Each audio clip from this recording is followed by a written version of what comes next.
Join or two. Read, write, work hard, and take workshops galore. Doing what we've got to be our best and find our success. Though it may take patience and time, little by little, we'll get the job done. My friends, we're all gonna shine. Thanks, Joni. I want to introduce you for a second too, because you are an award-winning children's book author. You're a songwriter, obviously, and musical theater playwright. And I know that Arlene mentioned earlier about Barnyard Bubby. Yeah. So you wrote that. You're working right now on the Hanukkah one, right? That you've got all Oh, kinds. now I'm touring all over Tampa Bay, doing Hanukkah performances and for all different organizations. And I'll be dressed up in my hat and my overalls and all of that. So I'll be doing that soon. Yes. And, and, Awesome. and I'm Awesome. back in the studio recording songs and keeping very busy and writing all the time. So So we're really talking tonight about how to bump up your game and how to make sure that people are making the most of what they are writing, or maybe looking into other creative ways to promote their books and do the things that they might be able to do. So the floor is yours, my dear. okay, well, first I want to welcome all of you. Thank you so much for being here tonight. Again, this workshop is called How to Bump Up Your Game. And I'm going to share with you some of the things, some tips that have helped me throughout the years to get published and also just to grow as a writer. And I have to tell you, I don't care where you are in your writing career or what kind of books you write, there's always room to grow as a writer. And we're always being challenged. You get one book published and then it's time to think of something new and you have to come up with a whole new ball game. So hopefully some of these tips will help you along your writing journey. I just want to tell you a little bit about me first. I've been writing books now for over 20 years. I started off as a songwriter, but my writing career started, my children's book writing career started when I was a Girl Scout troop leader. My daughter was a Girl Scout, and the girls wanted to earn a badge for creative writing or creative literature, however you want to call it. So each girl got a blank book. And when you order books for a group, we had to order it in increments of 12, and there were 2 books left over. So the other troop leader and I got to write books. I never intended to be a book author, but I got bit by the bug from that book. That was the beginning of the seeds for Rainbow of Friendship, which was a Creative Child Magazine Book of the Year award winner. But I will tell you, it took me 10 years before Rainbow of Friendship got signed by a publisher. Now, I am published traditionally. There are all different ways to publish books. None of it is looked down upon. I know people who are so successful with self-publishing. I know people who are successful with traditional publishing. Everyone has to choose what works for them. For me personally, I was never much of a business person. And I know that when you're self-publishing, you have to be able to make this thing work and really be able to do it all. And I felt for me, that was not one of my strengths. I always loved the creative aspects. So I preferred going the traditional route. For me personally, it works much better that way. It's challenging though. It's very hard to get published the traditional route. That is one of the differences. I can't just put my books out there the way I would like to, but it is helpful to me because then I don't have to deal with some of the messy stuff that I consider messy, some of the business aspects that are frustrating for me. So, but I still have to market. So I'm still doing a lot of stuff that self-published authors have to do. I have to get my work out. I have to publicize. I have to do a whole bunch of different workshops and all this other stuff and presentations. And so I still have to work the game, but just not really putting the whole book together and dealing with the financial aspects of it. So, why would it take me 10 years to get Rainbow of Friendship published? Well, first, I will tell you it was a rhyming picture book. And I'm not going to go too much into children's books, only because from what I'm glad I got to know you all and see what you may be interested in. One of the things that is my specialty is children's picture books. I write rhyming picture books. I have a middle grade novel, Kobe Ryan Harris, that was officially fat. I have children's musicals, but my main focus is picture books. And so I'm not going to go too much into that, but I will tell you some things that have really helped me that applies for all writers. First of all, how did my career on track? I submitted and I submitted Rainbow of Friendship. It was not ready to go. I didn't know it at the time, but I figured, oh, my kids love it. My husband loves it. My children love it. Big no. I submitted and I needed a critique group. I didn't understand it at the time. I didn't understand the business of writing, and it is a business. So what I did, I got a book that was very helpful to me. The one that I got is called the Children's Book Writers Illustrators Market. However, I don't know if any of you are interested in children's books. I will tell you, Writers Market has a whole host of books out there. There's the Writers Market, the Magazines Market, Writer and Short Story Market, the Poets Market. There are a whole host of markets out there. And what's so good about them is it's a wonderful resource. They list agents and editors if that's what you're looking for. It lists contests, which I cannot tell you how important contests are. I know that Jenny Lee just won a very big contest. It makes a difference when you're an award-winning author. And many contests may not be as, like, they may have a whole bunch of categories available. So you could still be an award-winning writer, even if you have all these different categories to try with. So it says a lot, first of all, on your website, if you have a website, that you're an award-winning author. If you ever choose to do book readings, just in general, it's very helpful to be an award. I'm going to tell you a little bit about FAPA. FAPA actually has a book contest going on soon, so I would like to share that with you. But the other thing about the writers' markets is this great information about writing. Admit, because one thing I was making a huge mistake with, bidding to editors and agents, I would say, oh, I wrote the first time, I would say, dear whom it may concern, like whom it may concern. If you're submitting to a publisher and agent, you need to give them the name. They deserve that. Otherwise, if you didn't do your research of who is in this house, they're immediately going to say, well, this person really doesn't care that much about what I'm doing, right? So that's number one. The things I was putting in there was like, oh, my children loved this book. No, you never put the people in your life who love your book. And what you want to do is, and someone once told me this, and I love this, when you are submitting to an agent or an editor, you do the hook, the book, and the cook. So the hook means you want to pull the editor in or the agent in of, so why did Barnyard Bubby gets a whole host of gifts at her doorway? Who's leaving these presents? Something like that. That's what we did kind of for Barnyard Bubby's Hanukkah. But you want to hook them in. Then the book, you tell what the book is, what makes the book special, what's unique. Why is it different than other books that are similar to books out there like that? What makes your book unique? And then the cook, you're the cook, you are the author. So again, it's the hook, the book, and the cook. So that was something I found if you ever choose to submit to traditional or really submitting to anyone who you want to look at your work. Okay, one of the things that I also found in the writing market book that I had is it listed organizations. And I will tell you, organizations are a fabulous thing. I'll explain to you why. First of all, it brought us all here together tonight. We have FAPA, which is a fabulous organization that brings Florida authors and publishers together. And networking is an amazing thing. Like we were just talking about coloring books, right? You never know who's going to be on one of those calls that will say, coloring books, I need a coloring.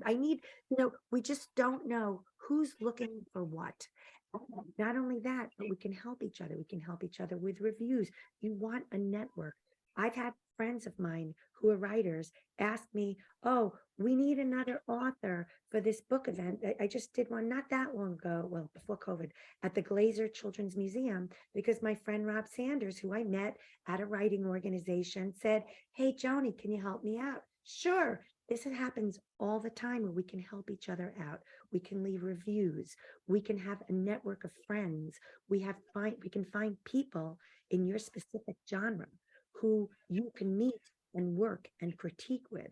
So I find writing are excellent. I'm going to tell you a little bit about FAPA. I don't know how extensive you all know about FAPA, but I've done a little bit of research, and I could tell you, first of all, these workshops, third week of every month. So I've already attended two. I love them. They help me already in different things. And I think it's a great thing that we're going to have more coming up every month, the third Wednesday of every month. Next, we have conferences in 2023. There's going to be an Orlando conference, and that's going to be the first week in August. I believe it's at the Hilton. But why are conferences important? Has anyone here attended a conference? Raise your hand if you've attended a conference. Great. Okay. Let me tell you something about conferences. First of all, not only are you hobnobbing with other authors, which is very important, but you are meeting editors and agents, and you're taking classes. And many of these classes may have to do with things that you need to learn. And I find it's invaluable. At conferences, I've actually studied with Jane Yolen and her daughter, Heidi Semple, and in a full day workshop where it was me and 30 other people, because I took one of the private workshops for picture books. You never know who you're going to meet at these conferences. Authors that you've always loved to have met, but people who may help your career move forward. And most importantly, writing friends and critique partners. You just don't know who you're going to meet. So I highly recommend going to conferences across the board.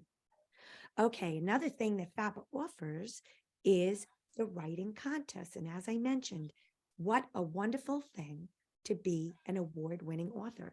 Now, FAPA offers 37 categories that you can enter into. Okay, so you will find, I'm sorry, but my curly hair is getting in my mouth. My hair is crazy. Okay, here we go. So there are 37 categories, and I believe it goes until April 30th to enter. So if you have a book, you may want to consider entering it into the FAPA contests. And there are also a whole bunch of other contests that you can Google on the internet. Just be careful, because whether it be contests, contests or agents, you want to make sure that they are legit. A lot of you are on the FAPA board. I'm preaching to the choir, aren't I? Okay, well, one thing I will say though, because half may be on the board, is there's one more thing I wanted to say is about that if you know students who are or would like to apply for an award, there's an literary excellence award where they can win $500. So again, I think I'm preaching to the choir here, so I apologize. And I'm glad that you told me that, because now I know, and that may change some of the other things that I discussed. So thank you for that. So I would also like to say I belong to several organizations. Why do I belong to several organizations? I'll tell you. I found that the genre that I work with, which again, it's children's books, is very different when, like, let's say I go to a children's book conference, it offers me things that other conferences may not be able to offer me. It may offer me colleagues that if certain organizations may not offer me. So I think it's important to belong to a whole host of things. There's the Authors Guild. So I belong to numerous organizations. Some of them are free. Some of them I'm charged for. But you know what? I only join the ones that I feel are going to be worthwhile for my writing career. So you may want to look into something that also works with your specific genre. Like I find groups, writing critique groups, from my genre, you may want to look for the same. So I know there's like the Romance Writers of America, Horror Writers Association, the Authors Guild, where I was able to get legal advice. So for me, that was worthwhile. Many writers I know do that organization as well. So I'm just throwing this out there. You don't have to join anything else because FAPA does offer so much, but I like to belong to several. I find for me, it's very helpful to do things that work in different parts of my career. Okay. Another thing that's wonderful though about being a part of organizations is the publishing world is always changing. So the one thing, and I'm going to use picture books. Okay. So I don't know, who here like favorite picture books? You want to throw out some of your favorite picture books from when you were young? Or maybe I'll throw out a few. You remember, let's say Mike Mulligan and his scene shop. Remember Mike Mulligan? Who remembers Mike Mulligan? Anybody? Okay, not really. Okay. Well, there were so many picture books out there throughout the years that were very long books, right? And I'm just using this genre because this is the genre I know, but every genre has things that are going on that are changing constantly in the publishing world. So it used to be that a picture book could be 1,000 words. Well, these days, picture books need to be usually under 500 words. Why is that? Because people have changed, parenting has changed. Parents don't have the same amount of time as they used to have. Maybe, throughout the years, that's changed. Children's attention spans have changed, but that goes across the board. People are changing within agencies, publishing companies. You want to know what's going on in your genre. See what's out there. Make sure your work is different than other people's, what someone else has published. And if it's too similar, change it a little bit, spice it up a little bit to make it yours. Use your voice, your experiences. Okay, so, it really has been a long journey for me. I'm not going to lie. I struggled. Music came very easy to me growing up. It always came easy. But children's book writing and just being an author in general, there were things that were very challenging for me. But I stuck with it. And little by little, I figured things out. And I did learn. And I attended all different workshops and critique groups and so forth. And they really helped me along my journey. So no matter where we are in our writing journey, whether we're new or seasoned, there are things that we can do to move our careers forward. So there are a few things I would like to share with you that helped me. First of all, what is the most important thing for a writer to do? And I think we can all agree, writers need to write. And it sounds very easy. Writers need to write, right? Sure. But it's not always so easy to do. And there are some things that I know that got in my way of writing. And there were also things that I did, there were tricks that I did that helped me to get into that head of creative writing. First of all, I can tell you one of the things, and I write full time. I'm curious, how many of you are full time writers or like who writes full time? Anyone here? Okay.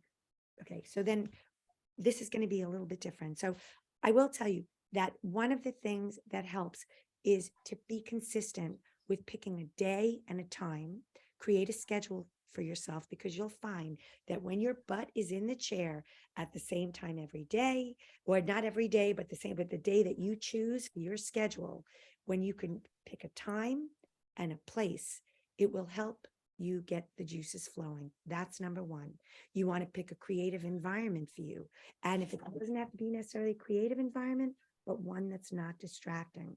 When I first started writing, my kitchen table was my workspace. Boy, oh boy, was that a big mistake, because every time that I got stuck on an idea, what would I do with my energy? I'd walk over to the refrigerator, the phone would ring and I would get distracted. There were so many distractions that were nearby, and I had to change my space. And I also needed to change my habits. So I moved my space. I did have a consistent time that I would work every day, but I moved my space. And instead of having a refrigerator by me, I would keep weights by me. So if I had extra energy, I just use some weights, or I would do other things like meditate. I would find things that in this particular space that would help me get geared back in. And even when you do have the right environment, and even when you do have your time and space, we sometimes feel like we're stuck. However, I don't believe in the word stuck, even though I may have used it. To get unstuck, all you have to do is one positive thing. So sometimes we need small wins, and small wins are a wonderful thing. If you can't get into the book that you're writing and you're like, what am I going to do? I can't figure out what direction should this character take, blah, blah, blah, blah, blah. Give yourself some small wins and just get the juices flowing. What are some small wins that you can do? Well, first, you can do a to-do list. That's an easy thing, like a goal list. So just make lists. That's one of the things I do is I make lists. I'll make a goal list. So I'll say, okay, what do I want to do with this book? Well, when I'm finally done with this book, I'd like to go here and this or that. And I'd like to create maybe a launch group. Like think of all different things for the future of your book. And then you could stop and then see if it helps. And if it doesn't help, create another list, create character names. So for me, I'm always looking for fun character names. And depending on what you write. So for me, the character names, if I come up with silly names for my characters, sometimes ding, ding, ding, it hits. Or create a setting page for your book and come up with really fun settings or not fun settings, some serious settings.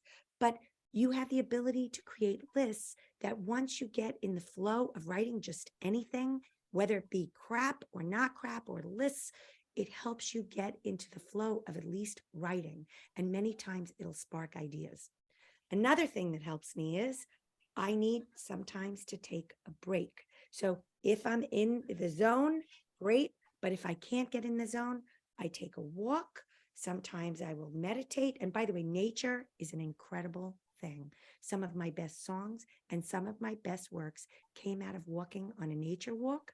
And even walking my dog was a wonderful thing because I would look at my dog and try and look at the world through my dog's eyes and see what my dog sees. And or I'll hear a bird or I'll see something happening around me. And it definitely helps my creative juices flowing. And it also helps me breathe. And breathing is a very important thing to get into that creative space. Let me see what else. Oh, so basically, I can't believe it, but the key is to keep moving forward. And one of the things that I found that helps me is I always try every single day to shoot for three things that move me in the direction that I want to go. I do it with my personal life, and I also do it with my creative life.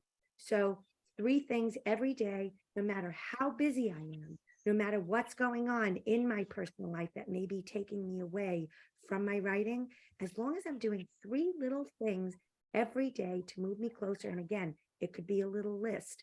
It could be just reading a writing blog. It could be doing a little promotion for my book.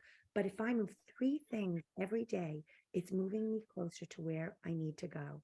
One is great, two is better, but three really sets you on a course of doing productive things with your career. So I would like to challenge you, actually. I'm going to challenge you. How about you try just to do three positive things every single day to move you forward if you're not already doing that? Three positive things to move you forward in your career. And I'd like to end with a quote my brother shared with me. I wish I could tell you who the writer is, and I don't know who it was, but here's the quote.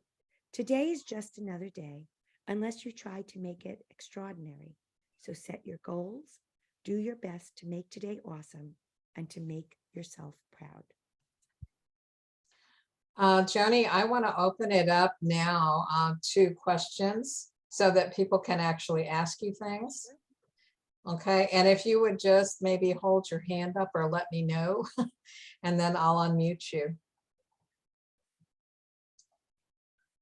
My goodness, nobody has any questions? No questions. Well, then I'll let you go on. But I thought, I like to do it as a half hour of you talking and a half hour of question and answer. So Yes, well, that's pretty much what I prepared for. However, let me see. Let me just see if there's anything else I could talk about. Hang on. Let's see. Well, to be honest, I think, well, here's something I could kind of share. Another thing is, well, I really find that does anyone out here do research for, like when you do research, not just for the research for your specific book, but do you research other genres, not your other genres, but things that you're working on, other like mentor texts of things that may be helpful to you, things that other authors may do in their works that help to inspire you, things you may want to emulate? Does anyone do research in their genre? You go to bookstores, I libraries? I'll speak for a minute because Sure. nobody else is holding their hand up. But when I wrote mine, I spent a lot of time in libraries looking at other award-winning books and going to, Barnes and Noble or a private bookstore and just sitting in an area and looking at what they wrote, how they wrote it, what their background was, things like that. And it was very, very helpful for me. Yeah. But and I find that too. I'm always doing research for my books. I like to see what's current in Mhm. what I'm doing. I also like to see what publishers are buying. Well, here's something that you may find of interest. First of all, is anyone looking for an agent? Does anyone have an agent? Where do agents fit in all this? Anyone interested in that aspect? Okay, that's okay. Another wonderful resource is called the Publishers Marketplace, which I don't know if you're familiar with that, but that also lists a lot of things that are going on in the book industry. So you could see who's changing places and who's buying what. And there's something called manuscript script wish list that if you ever are interested in getting an agent, they pretty much, these are agents who are looking for work. Many of them are new agents who are looking for clients. And they also list things that specific things that they're looking for. They may be looking for a cookbook. They may be looking for a coloring book and those type of things. So they're looking for material. I also don't know if anyone ever heard of Twitter pitch, and Twitter, by the way, is anyone here active in social media? Are you active? So tell me what kind of things that you do. What do you do with your social media? Do you promote your books? And let's see who Hi, this is Chip. I'm new to this whole environment. yes, hi. I'm sorry, can you hear me? Yes. Yes, yeah. Okay. Thanks for letting me join you folks. And this is a first for me. I'm interested in a couple of things. I have done writing, but not in the form that we're talking about, not in sort of traditional books. I actually have written two memoir-esque types of things. And I was really appreciated your suggestion about staying focused, and how when you can't sort of feel the vibe, you have to go out and reinvigorate doing whatever. I'd like to follow that up, and I find that I'm sort of meticulous, and so I do outlines. I try to follow, organizational progress, but I drift away. And so sometimes I find that I'm challenging myself uh, to get back on track, or sometimes I just let it flow. And I just wonder if you have any guidance on, do you do both things? How do you if anybody has a similar challenge, and that is staying on track with what I'm trying to write, doggone it. Well, I would like to share one thing with you. So, I don't know if you've heard this term. There are pantsers and there are plotters.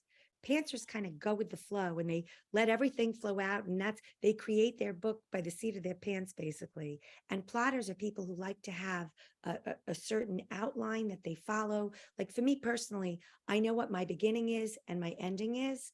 And the rest of it, I figure out in between. Except when I was writing a middle grade novel, I needed to plot that one out. I needed to figure out certain parts in my story arc. So that's one thing is, it's okay though for you to take a break too. Sometimes I'm going to tell you one thing that I feel is very important. I think you need to give yourself permission to write crap. And I know that sounds crazy, but if you feel that you are, wow, this isn't the way, don't edit yourself while you're writing. Don't edit. Just go for it. Let it free flow. And then later on, yeah, exactly. Just let it out. Thank you, Ginger. Just let it out. But because later on, it's the next draft. That's when you're going to start to really figure out all the other stuff. Don't feel like, oh, I'm not doing a good job here. Don't do it. Just get everything out that you possibly can. And then when you're done, it's okay to stop for a little bit. That's okay. And that may be a good time if you're doing it in the course of one day. That may be a good time to get outside or to do something that could just give you a little bit of a break. But don't be near your refrigerator like I used to do, because that's a dangerous way to get out that energy. There are so many other great ways to get out your energy and then come back. You don't have to write it all in one day. You just want to keep building, and little by little, that's really what it's about, is you don't have to write it in one day. It's going to take time, but also enjoy the process. That's the most important thing, is enjoy this process. Mhm. I see there's something else down here. Let's see. Ah, you mix both, Ginger. Right. And you know what? I pretty much mix both too. It really depends what I'm doing and the kind of book that I'm writing. And it also depends, like sometimes I don't know where I'm going. You know, when I said that sometimes I start with just a character's name, that I'll come up with a name when I'm writing that character list, and I'll be like, oh, I get it. So now I know, okay, so what's getting in my character's way? So, like, you have a character, what does your character want? So, if I have a funny name, what would my character want? And then I have to figure out, okay, what's getting in my character's way of getting what my character wants? And then how is my character going to solve it? So, sometimes I literally have to write that out to figure it out, of what does my character need to get what they want. And by the way, that's when I also make lists. Let's see, Arlene, pantser for my novels and plotter for my grammar. That makes perfect sense. Okay. Now I have a question for you, Arlene. So you said you're a pantser for your novels, but do you have something in mind before you start? Are you pretty, like, what do you start with? Do you start with a character? Do you start with a theme? What is your driving force? I have very little knowledge about writing novels. I wrote both of them for NaNoWriMo, so I wrote them in a Oh, month. that's great. The first one I did in 2011, I had one character, and that thing wrote itself. I'm not saying it's a masterpiece, but it wrote itself. Yeah. The romance novel I wrote last November for NaNoWriMo, and it did not write itself. And I try, I knew, just write any kind of crap, just put it down. And I did, but I find it really difficult because in grammar books, I kind of know what I'm doing and they don't need 50 revisions. So once I write something, it's really hard for me to completely revamp it. Well, did you ever think about do you belong to a critique group at all? No, because for grammar books, I really don't need it, but for this, Grammar, you I don't. do.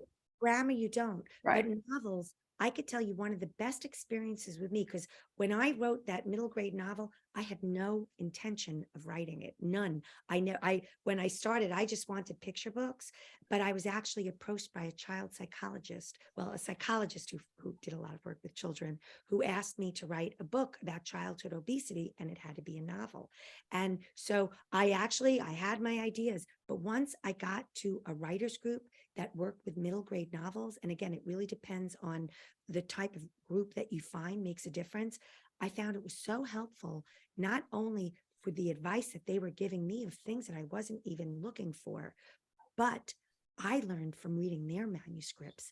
And it's amazing how much you can learn in a writing group from having to critique someone else's work. So there are really two benefits of being in a critique group. I can't recommend it highly enough, of being in a critique group, because do you self-publish, or are you traditionally? I Okay. self-publish. So, you want to get the best product out there that you can.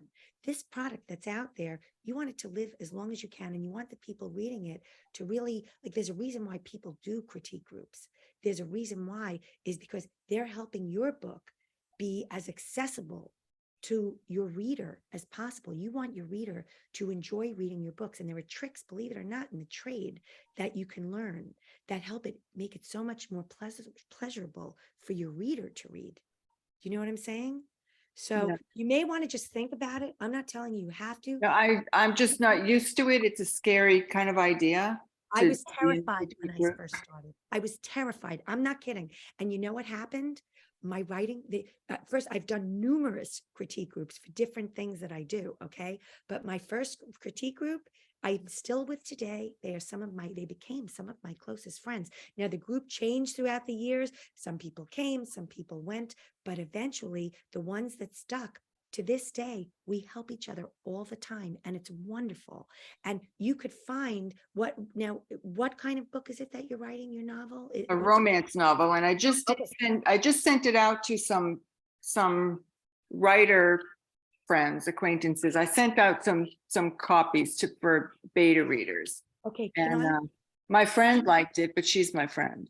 Right, but that's why you got to be careful because your friends, they love you and they respect all that you do. But a writers group, this is one of the things that I've learned over these years is that my books, it's not about me. It's not about my ego. It's not about my fear. It's about me getting the best product that has been given to me from above. And that's how I feel. But it's been given to me. And I need to tweak this thing to make it as wonderful as possible so someone else can enjoy it. It's not about rushing through it. It's about making this product the best it can. And I don't know if I mentioned, there is a organization. I believe it's the writers. Let me tell you what it's called. Hang on. You may want to look into it.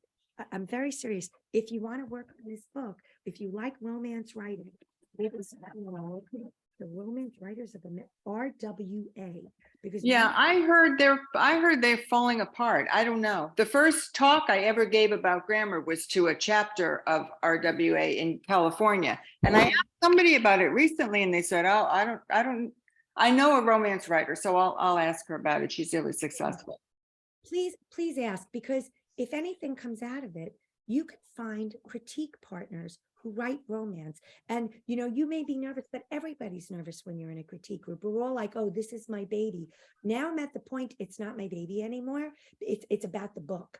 It's not about me. It's not my baby. It belongs to everyone. And if you can get this book to be as wonderful as it could possibly be, then you're doing your book, this idea, a service. You're doing it for this book. This book came to you to write it. So do your best to give this book everything it needs. What is it, Michelangelo, that he created? Who knows that saying? There's a beautiful saying that an angel was trying to break free. Like that's what Michelangelo's job was. Michelangelo, am I pronouncing his name right? That his job was to work it until the angel broke free, till the piece came free. Our job is to tweak and tweak until this magical thing comes alive. That's our job. So don't be afraid of critique groups. Everyone, all those people who do critique groups, it takes guts. I'm not going to lie. It's a little scary at first, but once you start, it is a wonderful, wonderful thing. And you don't have to stick with this critique group. You can always change critique groups, and they're not going to say, oh, this person's not very smart. Baloney. You're clearly a very bright woman who writes grammar books. Okay. So you clearly know something about writing. And even if you don't know anything about writing, I started off as a novice. I was terrified. I had no idea how to write a book. But you know what I did? I put myself out there. And in life in general, when you put yourself out there, magical things happen. And the worst thing that'll happen is, so maybe you'll be a little embarrassed, but you're going to learn. It's all about the learning process. We all start off with anything that you've ever accomplished in life. When you think about this, anything you've ever accomplished, you started off not knowing what you were doing. When I became a mother, I had no clue what I was doing, nothing. But eventually I figured it out. And it's just like that with writing. You stick with it, and eventually you grow and you grow. Some of the hardest learning experiences of my life and my career was when I put myself out there and I took that risk. And you know what? I didn't do it perfectly. The first time I did public speaking, I was terrified. But if I didn't do it, I wouldn't have gotten to the next step and the next step and the next step. So don't be afraid of critique groups. Honest, it's a wonderful thing. And I can't recommend them enough to each of you. It is a wonderful thing. And it may take a little bit of you getting used to it, but you will get used to it, just like you got used to everything great in your life. And if you don't like your critique group, guess what? Find a different one. I went through numerous critique groups. I have different critique groups for different things that I write. So for middle grade novel, my writing group, guess what they did? Many of them were middle grade novelists, right? When I do Jewish picture books, I belong to a Jewish picture group. Why do I belong to a Jewish picture group? Because there are things that I may not know that they know, and I don't want to give misinformation. And guess what? All of our first drafts suck. I'm not kidding. We think that it's great when you write a draft. You think, oh, this is awesome. And then I go to my critique group and I'm like, wow, I didn't realize that I did this. I didn't realize I did that. And sometimes it hurts when they say it, but when I go back to what they said, I'm like, oh yeah. And especially when more than one person comments on something, that thing needs to be worked on. Don't put it out on Amazon before it's not ready to go. And that's how I feel. Very certain. Don't put your work out until it's ready to go. And a critique group is going to tell you it's not ready yet. It's not ready yet. It's not ready yet, over and over again. But guess what? Eventually, that book is going to be ready to go. And you're going to be like, yep, it's time for this book to get out there. So I see someone. Super. We have, 10 minutes at least left. So has anything Joni has said to you kind of caused you to go, aha, now I see things a little differently that you want to share? I know Ginger's been sharing, and that's awesome. Thank you, Ginger. Thank you. And by the way, Ginger, I would like to address, you said, don't forget that even an editor gets blinded by what you've written. You begin to read what you expect to write, but not what is actually there, which, by the way, Rainbow, I'm going to show you what Rainbow Friendship looks like. This is Rainbow Friendship. You're going to watch this. I got to show you something. I think you'll get a kick out of this. Okay. So remember, I discussed how I first got started, right? How I started with picture books. Well, I started with this, and I do this when I go book readings. I often show the kids, but see this, it's a blank book, right? We each got a blank book. And then I wrote this. Okay. So you could see, I don't know if you could see this. Rainbow of Friendship. This is my beautiful artwork, right? And I was so proud of this. And I actually sent this out to publishers thinking it's okay. Well, big no. If you are a children's book author, never send your book out with your illustrations unless you're a professional illustrator, because your book will go right in the garbage. I'm telling you, it'll go right in the garbage. Do not send it out with your illustrations unless you are a professional illustrator. It will ruin anything that you've written. They will not look at it. Okay. So, but this is what I did. And I thought it was great, right? I thought, oh, look how cute my little girl who I wanted. I knew what I wanted. I wanted shapes. And could you believe I sent this out? I actually sent this out. Now, some of them were a little better than others, but it was just about each girl in my troop. Now, look at the difference between this and this. Okay. I don't know if you could see. This is Rainbow of Friendship. Okay. The way that it was done, first of all, it's incredible what I learned. And my book started out as a rhyming picture book, and I thought I knew how to rhyme because I was a songwriter. I could write a rhyming picture book. No, I thought musically. When you write a rhyming picture book, and I didn't know this until I took classes and I took workshops and I took critique groups. I didn't realize until I took a critique group that nobody was able to read the rhythm I was writing. I heard music in my head, and you all have different things in your head when you think of rhythms. It has to be, when you write a rhyming picture book, everybody has to read it the same exact way. I didn't know that. And if I didn't take a workshop, and if I didn't do writing critique groups, I never would have known that all of my words were getting lost. So some of your best things that you think you wrote may be getting in your way of being a great book. So, and I think I lost my train of thought. What was I addressing? I'm sorry. I get very passionate about certain things. Okay, so let's see. Amen. My illustrators work for Disney and Universal. Awesome, Ginger. I do have an art teacher too, but you get what you pay for, which I'm very glad you said that, because one of the things that I discovered, and now it's different when you're writing a novel, but with picture books, and this is one of the reasons I was also afraid to self-publish, was because when you hire an illustrator, you really don't know what you're getting, and you may be paying a lot of money, and they may have one great picture or two great pictures. But for a picture book needs to tell a story. It's not just your words. It has to be your words that moves. The art has to tell the story too. It's not just that you're placing art with your words. It's not. So if you don't hire a professional illustrator, it could destroy everything that you worked for. It really could destroy it. So that was very true for me. Ginger introduced me to my illustrator, who is Mike Woodcock. And for those who were at the conference, he was one of the speakers. But Mike and I met in Orlando, and then communicated for probably a couple of months before, because I wasn't sure he would understand my concept of these characters. And sometimes people that are really good illustrators, they want to have it the way they see it. And in this case, I really wanted it to be the way I knew the characters, because I'd lived with them for 20 years before I ever wrote it. So Well, he was let me- amazing. I want to tell you a secret about publishing, though. It's not really a secret because you find out the hard way.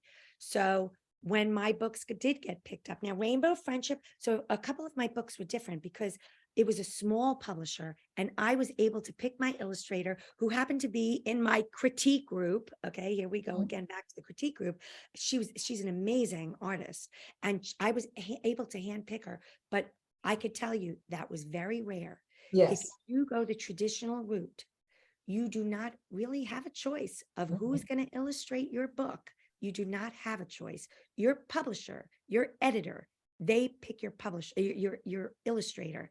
And I Mhm. will tell you that the illustrations were nothing like I ever envisioned it for both of my books.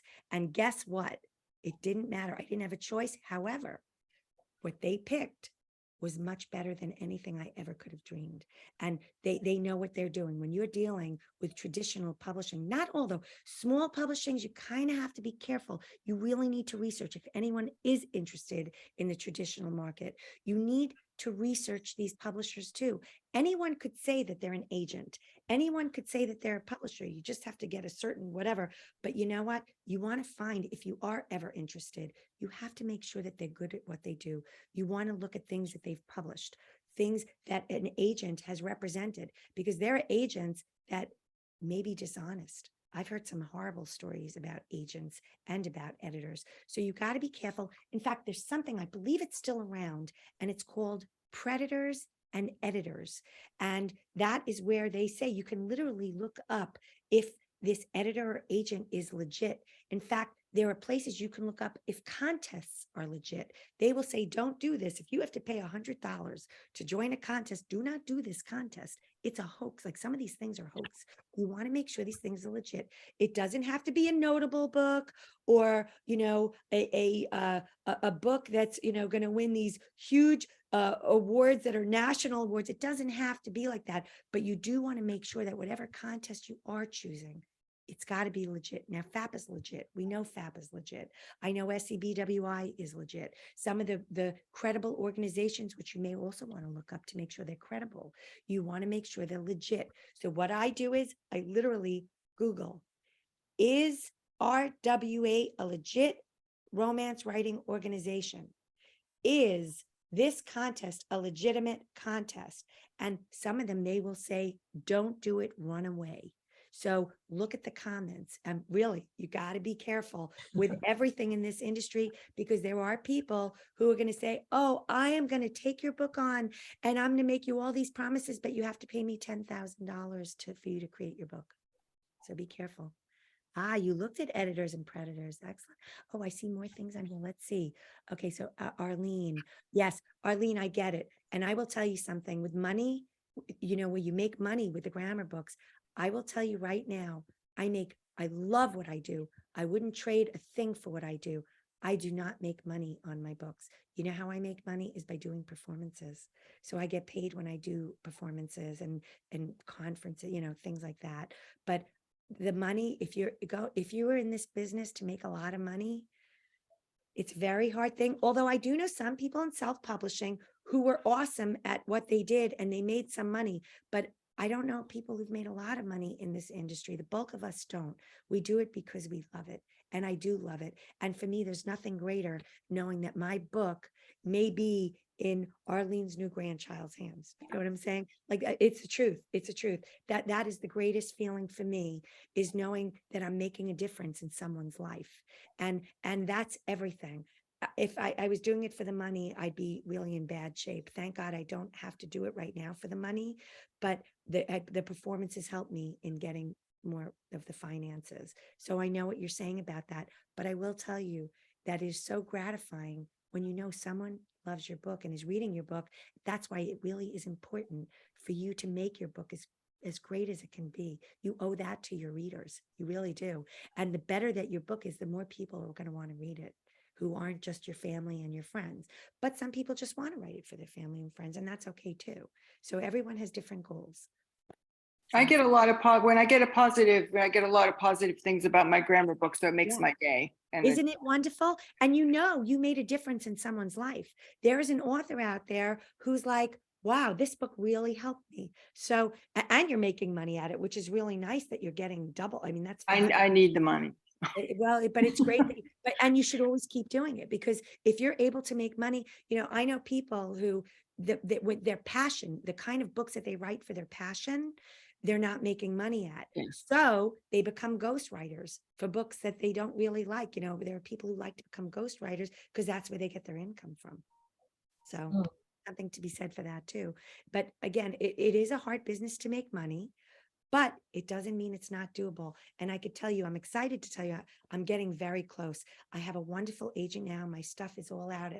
It's right now, it's in the hands of Simon and Schuster and Penguin. And so, but even then, once you get that book out, you got to work for it. Otherwise, they may not take you on again if you don't sell their books. The goal is to sell books. One of the things I'm so grateful. So remember, I was telling you about 10 Stuck Pennies and how that book actually got picked up. Well, what's crazy is I sold that book pretty much outright. I did not make a lot of money for that book. However, I do book readings on that book all the time. And I'm happy to say that after 2005, that book is still in preschools and it's still out there. I don't get royalties for it, but that book is in families' hands and it's still performed all the time and read all the time in schools. So that makes me so happy. But again, you know what? It's a tough business, but it is doable. And you just have to keep at it and working. And I do believe if we all stick with it, that you really can make wonderful things happen. I'm very optimistic with that. So let's see, is there more? Joni, Yeah. we're almost at the end of our time. Let people know where they can find you if they want to Sure. contact you with any additional questions or Absolutely. suggestions. Yes, ask. Before I do that, I just want to say, Ginger, thank you. You've written some great things about, the runaway from package deals. Great advice. If you can, we'll look in the chat box. There's some excellent messages. So Hold on. So let me just write to you. You can find me again. My name is here. I'll put my name in, Joni Klein. My typing isn't so good. Klein-Higger, and Joni World, Joni WORLD.com. And you can hear all my works. If you go to Joni Klein-Higger, you can hear a lot of my songs on Spotify. And I'm out there, I just did a big radio show in Tampa Bay. I don't know if anyone here's from Tampa Bay, but I was on the WMNF. So you can hear my songs, you can read my books. But right now, because my publisher went out and I was devastated during COVID, one of my publishers went out, but I still do have some works out there. But some of my books are still available though through me on my website, like Rainbow of Friendship. But my books, Barnyard Bubby's Hanukkah and 10 Stuck Pennies, is still out there. And hopefully I have a whole bunch of secular books that we are waiting on with big publishers. So please keep your eyes open. I am praying that those books get picked up. And I also just want to say that I don't know if you're aware of this, but when you're traditionally published, it takes 2 years once your book is picked up, 2 years to get out there. So look for me in 2 years, okay? Can I raise my hand? Oh, I mean, you live in Tampa Bay, yay! I do. I have a question that I posted early, that you had mentioned a couple of murals that we should visit Yes, for. yes. And can you please post all the murals that I you've would love mentioned? to. I'm going to do it I right would now. appreciate it. Absolutely. Absolutely. Oh, I hope you're finding this helpful, everybody. I really hope even if you walk away with one nugget, I hope you walk away with one nugget. Okay, what? And especially to do 3 things. Okay, so let me plug. I can hear it still well. Okay, so one of the sites, hang on. I'm sorry. Okay, so I put in manuscript wish list. Did you see manuscript wish list and publisher's marketplace? If you scroll up, I have hashtag M. Did you see that? Hashtag MSWL. Now I could tell you could find that on Twitter. You can even Google manuscript wish list. That's a great thing. Publishers Marketplace is great. Publishers Weekly is great too. Some of they have some free things available on those things. Some you have to pay for Publishers Marketplace. If you want to get the big thing, the where you get everything, it costs more, but they have a free thing as well on there. I want to also tell you about a couple of other free things. Let me just see. Hang on a second. I'm sorry, but my papers are all over the place and I want to find you that. Is it okay, Lucy, that I'm taking? I'm sorry. Yeah, we can probably go a couple more minutes. Oh, sorry. I just want, here it is. Okay. So it's writerswrite.com. Let me write it for you. Hang on. www.writerswrite. Did I get that right? writerswrite.com. Okay. So that's writerswrite.com. And that's where you can find different organizations. writerswrite.com. There's something else I'd like to share with you. There's a woman who's fabulous. And also, by the way, there are so many wonderful free things out there. There are blogs out there that are so educational. One of them I'd like to share. What is her name? Friedman. I don't know if you've ever heard of her. Jane, Jane. Who said that? I did. Yes, Jane Friedman. Yes, Jane Friedman. Let me see how it's spelled. Hang on. I wrote it down in my little notes. Do you know how she spells her name? I think it's Friedman. Jane Friedman. She is wonderful. She has great writing advice out there. She's fabulous. I just recently took a workshop with her that was excellent. So she's one. But if you look on the internet, I'm telling you, there's so much wonderful information. Just Google about writing blogs, books about writing blogs. There's even something that's called I Am Writing on Twitter. Hashtag, let me put that, I Am Writing, where you can meet other writers online, see what they're writing. You're going to find different things out there on Twitter. Like, sign up for as many writing things of Twitter as you can. Google whatever your genre is, Google it and see what comes up, because you may find some amazing information, and it's all free out there. So many people are posting great things out there. So look it up and learn. Please keep learning. It's so important to keep growing as a writer. Don't just give up and say, oh, well, I'm tired of writing this book, I'll throw in the towel. You put so much into it. If you have to take a little break, take a little break, but just keep writing, keep on doing it, and keep on learning. Thank you so much tonight, Joni. I love having you on my podcast. And so this was super that you agreed to come onto this one too. The next program that we're going to have will be December 21st. So if everyone wants to kind of share that date, and the person is going to be Kathleen Davis, and she is from Tennessee. And the topic is finding your creative juices in a busy life. And she is a mother. She's written children's books, but she's a mother of 2 young children. So she's going in many directions while trying to write. So I think you'll find her very interesting and entertaining. And she has done a lot to get interviewed on television shows and radio shows. And that's another way to get your name out there for sure. So thanks everybody for joining tonight. Yeah. And we will see you next time. And thank you again, Joni.